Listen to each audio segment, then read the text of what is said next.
श्री राधे। जय जय श्री राधे श्याम। ना कोई व्रत करे, ना पूजा करे, ना पाठ करे, ना मंदिर जाए, केवल अगर पति की सेवा कर ले तो हमारे शास्त्र कहते हैं, मैं नहीं कह रहा हूं, वो पत्नी स्वर्ग जाने से कोई नहीं रोक सकता। देख लो कितनी बढ़िया सवारी मिल रही है पति की सेवा करने से। अच्छा ईमानदारी से एक बात और बताओ, चलो पैर तो बहुत कम छूने, पर ऐसी माताएं कौन कौन है जो अपने पति के पैर दबाती है शाम को? ये तो सच कह रही है, ये तो सच बात है। हाँ देखा रही हो हमारी अर्धांगिनी ये तो सत्य वचन है। मैं व्यास पीठ से कह रहा हूँ मां चामुंडा के स्थान पर, अगर किसी दिन इनकी तबीयत ही खराब हो या मन ना हो, अचानक कोई हो जाता है सबका मन, तो मैं कहता नहीं, बाकी प्रतिदिन इनका ये कर्तव्य है, पैर भी दबाती है और पहले मुझे सुलाती है, बाद में आप सो। यही एक स्त्री का धर्म है। पति की आयु भी पत्नी के हाथ में है। और भाइयों तक भी मेरी आवाज पहुंच रही होगी, जो 100 वाला 150 वाला पौवा पी के आए और घर में घुसे, तो बताओ बेचारी कहां से माताएं सेवा करूं? पूरे दिन तो खेतों में रहे, खेतों में से आई पशुओं में लग गई, फिर भोजन पानी में लग गई, तो कहां से उनकी सेवा करें? और ऊपर से बेचारे 100 रुपया वाला और भी कहा है बाबू जी, तो कौन सेवा करे? भैया तुम्हें भी सुधरना चाहिए। देखिए मैं इसलिए कह रहा हूं, कितनी माताएं हमारे पास आती है, गुरु जी पैसा कमाने तो बहुत है पर रुपये ना, घर में परेशानी बहुत है। ये हमारे कर्मों के अनुसार ही होता है। कैसे जानते हो, घर की जो झाड़ू होती है ना, जिससे साफ सफाई करते हैं, एक तो झाड़ू को कभी खड़ी ना रखें, खड़ी झाड़ू रखते हैं ना कोने में। दूसरी बात, झाड़ू को ऐसी जगह रखें कि दूसरे व्यक्ति की दृष्टि ना पड़े, नजर ना पड़े, क्योंकि वो तुम्हारे घर की लक्ष्मी है, अरे उसकी नजर पड़ेगी तो चुरा के ले जाएगा। सत्य वचन है ना भाई? अगर ऐसे चोरी ना करें तो कहां से चोरी कर लेगा, ले गया तुम्हारे घर। इसीलिए झाड़ू को हमेशा दुबका के ही रखना चाहिए। दूसरी बात, माताओं को सूर्य उदय होने से पहले पहले उठ जाना चाहिए। और आजकल की तो फैशन भी ऐसी हो रही है, पहले पतिदेव उठ गए, अब कह रहे हैं उठ जाओ, चाय बना ली तुमने, खुद पूछेगी चाय बना ली, एक कप चाय बना लो या तो रोटी। सूर्य उदय होने से पहले पहले उठ जाओ, घर की साफ सफाई और रसोई घर में स्नान करके ही प्रवेश करना चाहिए। घर में पैसा रुकने की बात बता रहा हूं मैं, घर में बीमारी भरने की बात है। बिना स्नान किए रसोई घर में प्रवेश ना करें। कुछ माताएं ऐसी हैं, शाम को आटा ज्यादा बढ़ गया, रोटी बनाई, आटा बच गया, उठा के रख दो, सुबह बना लूंगी। उस घर में 100% पितृदोष हो जाता है कि सुबह रात के आटे को सुबह को सेक दो, पितृदोष। और जब पितृदोष घर में घुस जाए तो भगवान की रक्षा ना करें, लाख कोशिश कर लियो, भूल तीर्थ धाम स्थान को हरिद्वार केदारनाथ बद्रीनाथ सब में जाओ, परेशान ना हो गए अगर तुम्हारे घर में पितृ हो गए। 100% उसके घर में पितृदोष होगा ही होगा। तीसरी बात, पहली रोटी गैया को और लास्ट की रोटी कुत्ते को, उनका अधिकार भी पहुंचाओ। ये तुम्हारा कर्तव्य है। मेरी बता बताई हुई बातों को अगर हृदय में धारण करोगे, 1 महीना बाद बता दी गुरु जी क्या करें। ये संजीवनी बता रहा हूँ तुम्हें ठीक करने की, तुम्हारा भविष्य सुधारने की। और भैया अगर यह कान सुनोगे या कान निकालोगे तो मनोरंजन का सौदा है, 7 दिन की बताता हूँ। बोले गोविंद भगवान की जय हो। राधे राधे। 7 दिन दोनों हाथ खड़े करके और बड़े मन से जयकारा लगाना, पता भी तो चले कि तुम्हारी कथा समझ में आ रही है ना आ रही है। और इतनी तेज जयकारा लगा जो कम से कम आधे बजे वाला में पहुंच जाएगा। बोलिए वृंदावन बिहारी लाल की जय हो। जय जय श्री राधे श्याम। दूसरी बात, अपने घर में रसोई में जब जाए, पहली रोटी गैया को, दूसरी रोटी कुत्ते को। और ध्यान रखें हमेशा भोजन पति के बाल काटने। जिस थाली में पति पत्नी अगर एक साथ भोजन करते हो तो आधे भगत को हमसे यूं कहते हैं कि गुरु जी मैंने सुनी है कि पति पत्नी अगर एक जगह भोजन करें तो प्रेम बढ़ता है, प्यार बढ़ता है, ऐसा ही है ना? नहीं, ऐसा नहीं है। पति पत्नी अगर एक साथ भोजन करते हैं एक थाली में तो भोजन नहीं वो जहर बन जाता है।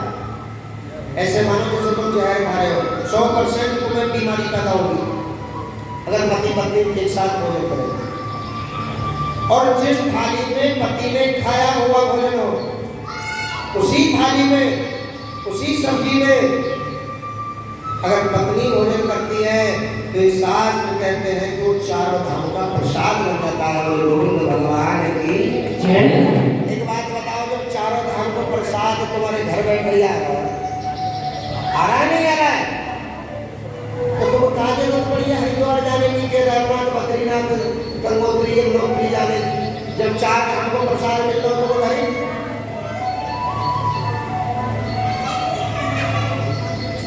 और एक पिता को जब भोजन करें और घर में अगर बिटिया हो, कुंवारी कन्या हो, तो बिटिया को साथ बैठा करके भोजन करें, बेटी के साथ। पिता जो होते हैं वो बेटी के साथ भोजन करें। क्यों? जो पिता अपनी बेटी के साथ बैठ करके भोजन करते हैं उन पिता की कभी जीवन में अकाल मृत्यु नहीं होगी। अकाल मृत्यु जानते हो कैसे? ना तो एक्सीडेंट से मरे, ना फांसी खा के मरे, ना जहर खा के मरे, ना जल के मरे, ऐसे न मरने के, मरेंगे अपनी मौत। जो पिता बेटी के साथ बैठ करके भोजन करते हैं, क्यों? बेटी काल का हरण करती है। जो काल है ना, काल आता है मरने के लिए, उसको दूर भगा देती है बिटिया, इतनी पावर शक्ति है बिटिया। एक बार ताली बजाओगे ठीक है ना?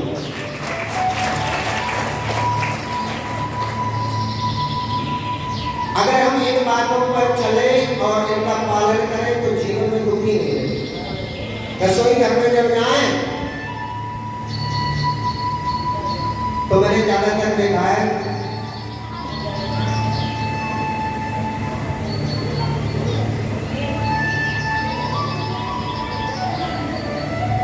कि आजकल की जो नई नई बहू आ रही है, एक बात और बता दो, ये मत कहना गुरु जी ने क्यों ऐसी बातें बता रहे हैं। थोड़ी देर बुरी तो लगेगी मेरी बात, लेकिन सत्य बहुत कड़वा होता है। हम कभी मंदिर में जाएं, मंदिर में या कथा में जाएं या ससुराल जाएं तो सुहागन माता के लिए साड़ी पहन करके ही आना चाहिए। लेकिन आजकल की बहुओं ने तो भैया साड़ी त्याग नहीं है, यही पता न चले कि बेटी कौन सी है और बहू कौन सी है। आजकल की बहुओं तो ऐसी आ गई है, मंगलसूत्र को उतार के भी खुंडी पे रखते हैं, लटक हो रहा है।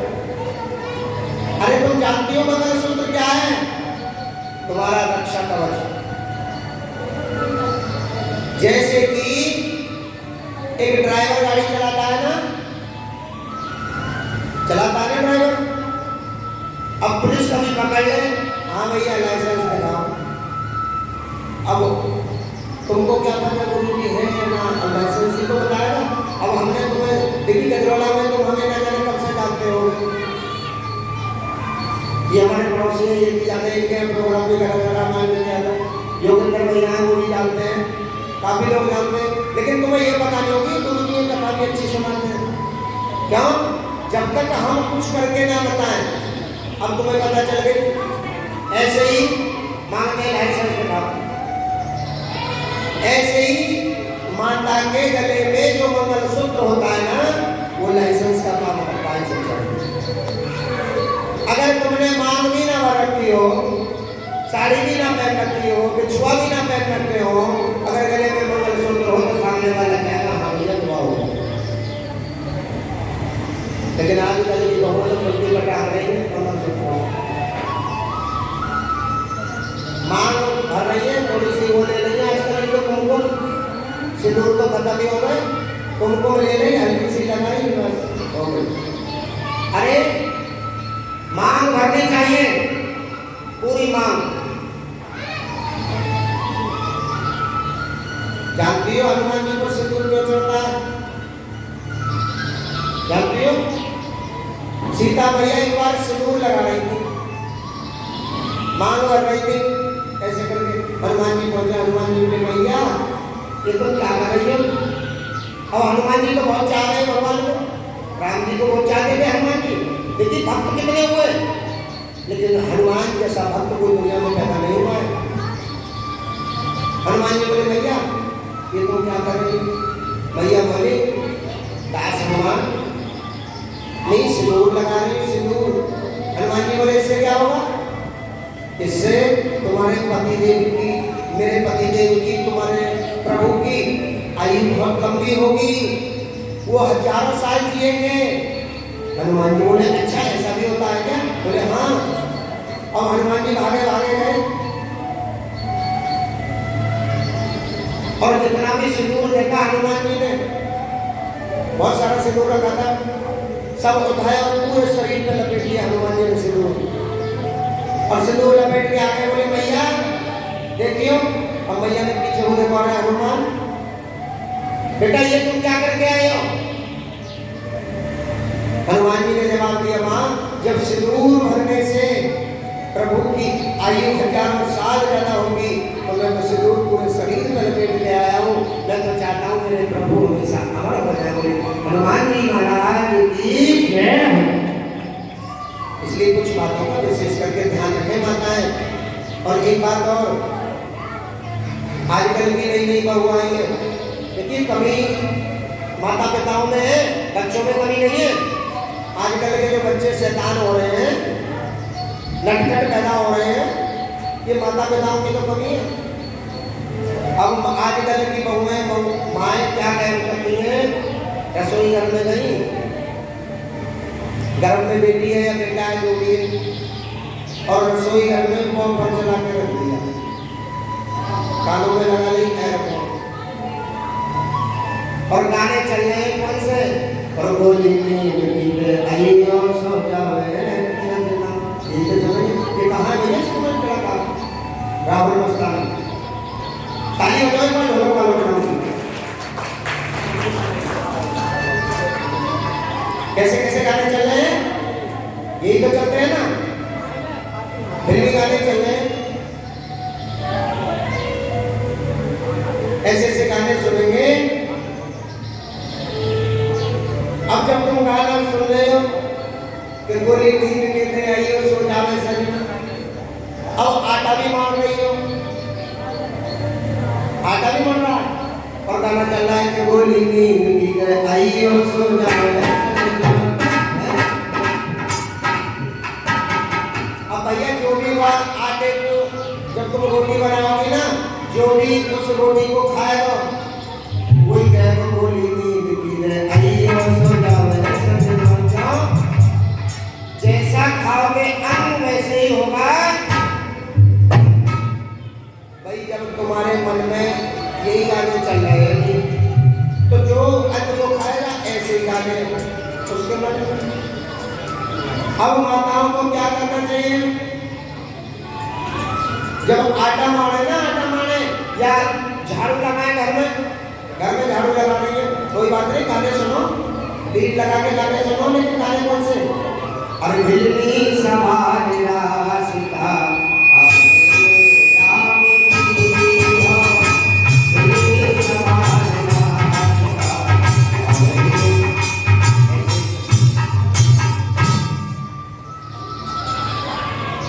जैसा भाव वैसी होगा, मन जैसा होगी वाणी वैसी बोलेगी।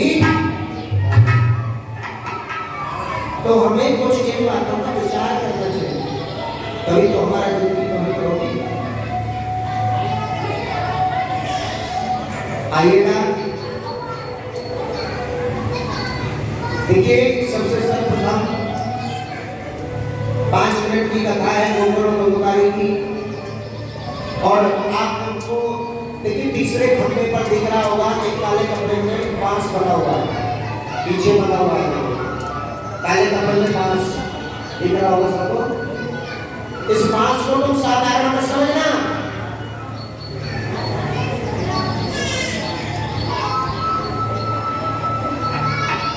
इस बांस में गजरौला में जितनी भी अकाल मृत्यु हुई है, कोई जहर खा गया, कोई फांसी खा गया, कोई नींद से कट गया, वो प्रेत आत्माएं इसमें आकर के बैठ करके कथा को सुन रही। अब आपको ये पता चलेगा इस कथा सुनने से भी कैसे सुन रही है। गोकर्ण दुर्गारी की कथा, एक पंडित जी थे जिनका नाम था आत्मदेव पंडित जी महाराज, टुकड़ा भद्र नदी के किनारे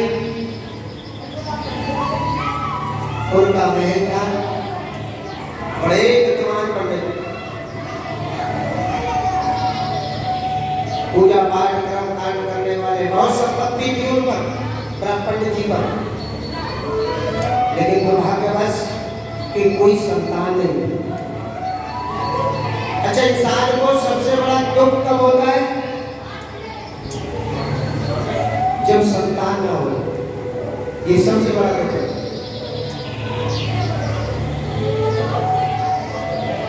अब पंडित जी महाराज के पास सब कुछ था लेकिन संतान नहीं, बड़े दुखी।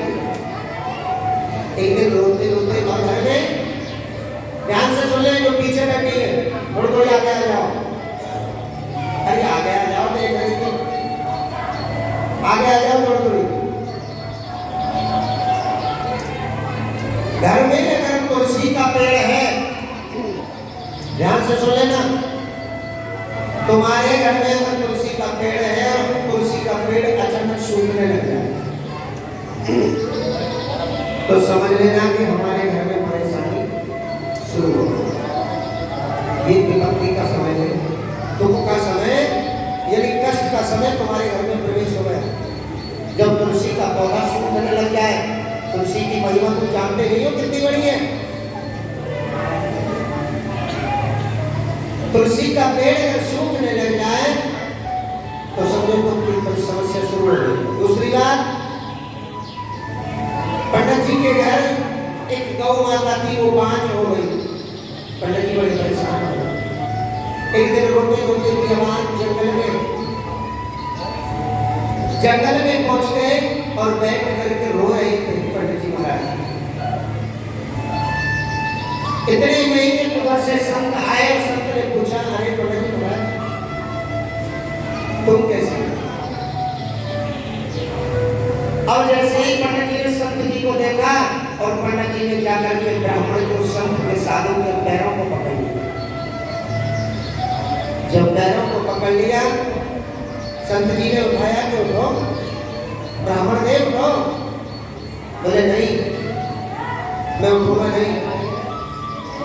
अब तुम्हें बात बता रहा हूँ कुछ लेने के लिए। आजकल की बहुओं पैर झुके बच गया, बड़े बूढ़े से कुछ लेना है तो सीख लो, ये कथा बता रही है। अब पंडित जी महाराज पैरों में पड़ गए। संत जी ने कहा, उठो ब्राह्मण देव, क्या चाहते हो कहो। बोले मैं कुछ नहीं चाहता, मैं ये चाहता हूँ गुरुदेव संतान नहीं, एक बेटा दो। अब साधु बोले, संत बोले, हे भगवान, मैं तो सोच रहा था ये पंडित जी महाराज जो रो रहे हैं पैरों में पड़े, कोई धन माया मांगेंगे हैं। आज की कलयुग में तो यही है भैया, ये तो बेटा मांग रहे हैं। अब जैसे ही ब्राह्मण देव खड़े हुए, साधु जी ने खड़े किए और मस्तक रेखा देख करके संत जी बोले, ब्राह्मण देव तुम एक जन्म की बात करते हो, तुम्हें इस जन्म में बेटा नहीं है ना? बोले नहीं। बोले 7 जन्म तक तुम्हारे कोई संतान नहीं, 7 जन्म तक तुम्हारे कोई संतान नहीं है।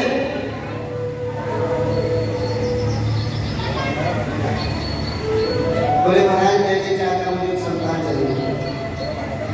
अब जैसे ही संत जी ने कहा चलो एक काम करो, अब देखो मिला कैसे मिला? पैरों में पड़ने से। पैर छोड़े ही ना पंडित जी ने, बोले छोड़ोगा नहीं, पहले आशीर्वाद दो। और ये सच्ची घटना बता रहा हूं मैं अपनी, ये मां सब ने ये व्यासपीठ से झूठ नहीं बोलना चाहिए। यहाँ से ज्यादा दूर नहीं है, 15-16 किलोमीटर है हसनपुर के पास एक गांव है, उस गांव का नाम है कठीरा बिलक, बड़ा कुछ लोग रहते हैं। उस गांव में एक दुखिया जब हम कथा कर रहे थे तो एक दुखिया आई, और वो जैसे मैं कथा कर रहा हूँ ना, और कथा से जैसे मैं नीचे उतरा, ये भगवान का रूप होता है, व्यास पीठ पर कथा जो बोल रहा है ना, वो भगवान का रूप है साक्षात। अरे मूर्खों, कुछ भक्त तो उतरन भी नहीं देते हैं, वहीं से पैर छूना शुरू कर देते हैं। ऐसे में जो आशीर्वाद दे देते हैं ना गुरु महाराज, वो 100% सत्य होता है।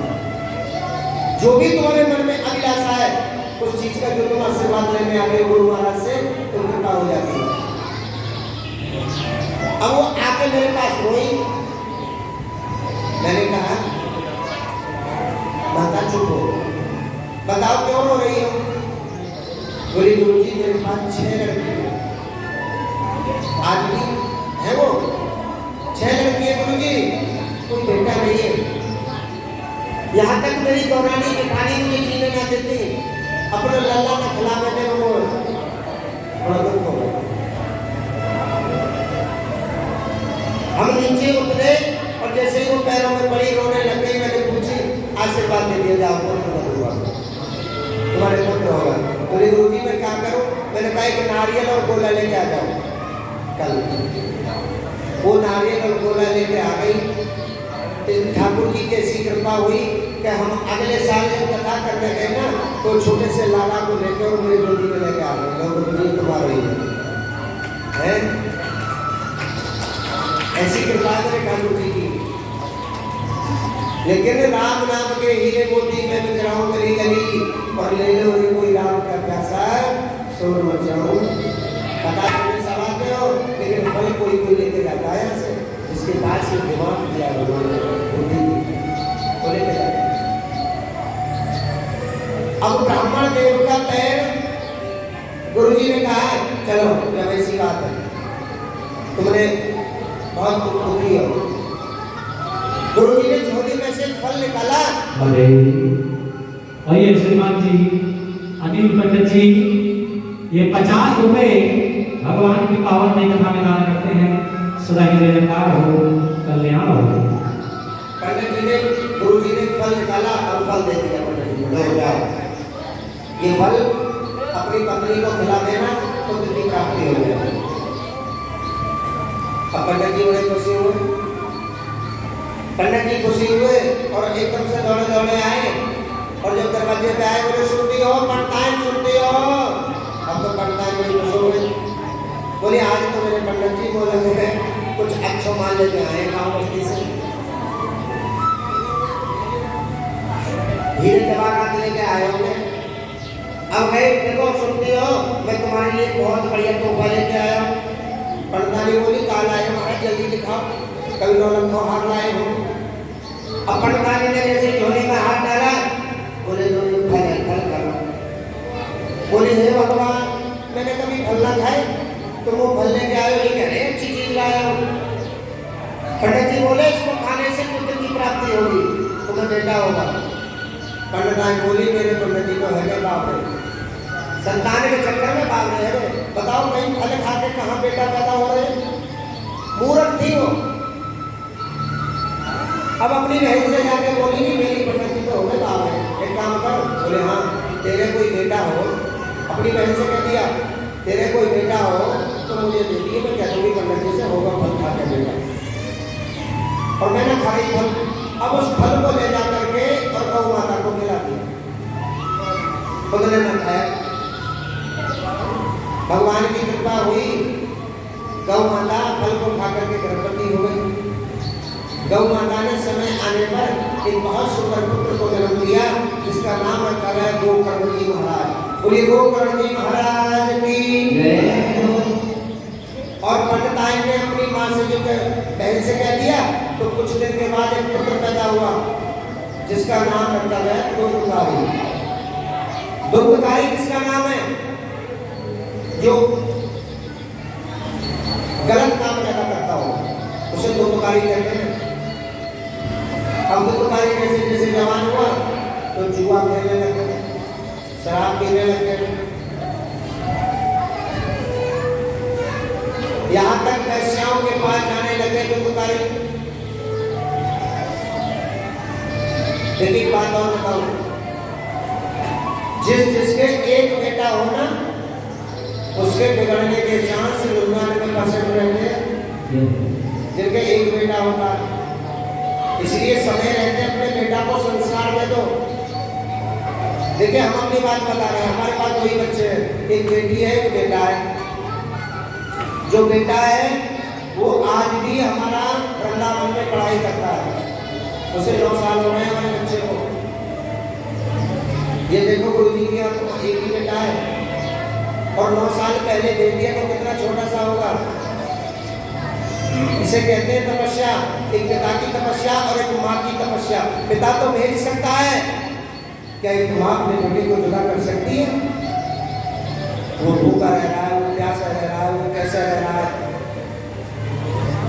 एक माँ की तपस्या ने उसने अपने बेटे का त्याग कर दिया। इसके पीछे ठाकुर के पीछे वो ठाकुर की तो भक्ति कर रहा है, वो आने करके भजन ही तो कर रहा है, दिन रात पढ़ाई तो करता है वो वृंदावन में। इन्हें कहते हैं तपस्या।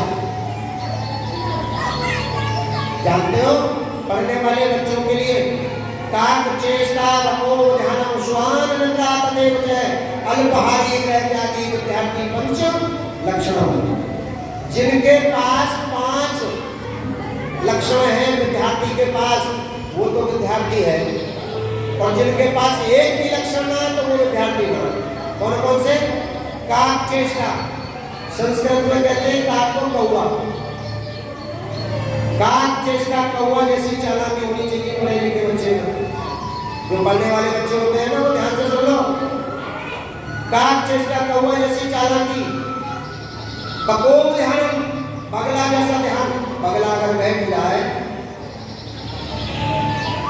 तालाब के किनारे तो इतनी तेज दृष्टि होती है उसकी, जहां उसे कीड़ा दिखाई दे जाएगा वो चोंच से जब मारेगा ना तो कीड़ा लेके आएगा, खाली नहीं जाएगा। ये सच्चाई है। पानी के अंदर से देख लेता है कीड़ा कहाँ है, वही चोंच मारेगा। पको ध्यान बगला जैसा ध्यान। ध्यान तो हमारे शिष्य है ये बाली बहुत अच्छा बना है। अगर इनसे हम एक बात बता दें। और ये श्रीमान जी कपिल यहीं से बस्ती से 50 लोग भगवान की कथा में दान कर रहे हैं, इस टाइम से जयकार हो। और ये हमारे लाली भैया घूम रहे हैं कॉपी लेकर के, भाई कोई सेवा करो लिखवा लो। ये तो कम महीना दूर से किसी से यही तो बात बता रहे हैं। इतना क्या है, कॉपी लेके घूम रहे हैं, पता ना किसी कहाँ पैनामा करेंगे जाके। अरे इसे कहो दान करो, जब तो ये करने ज्ञान की बहुत बड़ी कमी हो जाती है। बंगला जैसे ज्ञान स्वान निद्रा। अरे सुन लो इधर सुन लो, स्वान निद्रा कुत्ते जैसी नींद। कुत्ता कितनी गहरी नींद में सो रहा हो और तुम खूब कोशिश कर रही हो तो कुत्ता को पता न चले, लेकिन कुत्ता जरूर फड़फड़ा जाएगा, जाग जाएगा। तुम्हें देख के आहट सुन के जाग जाता है। स्वान निद्रा तदेव च अल्पहारी, कम खाने वाला, मेरे वाली खा रहे 10 रोटी। हाँ, हमारी मंडली में ये सोकर सलीका कहते हैं उन्हें ढोलक वाले चिंता वाले डरियो का, तो मैं मजाक कर रहा हूँ, तुम सोचो 10 रोटी खा रहे।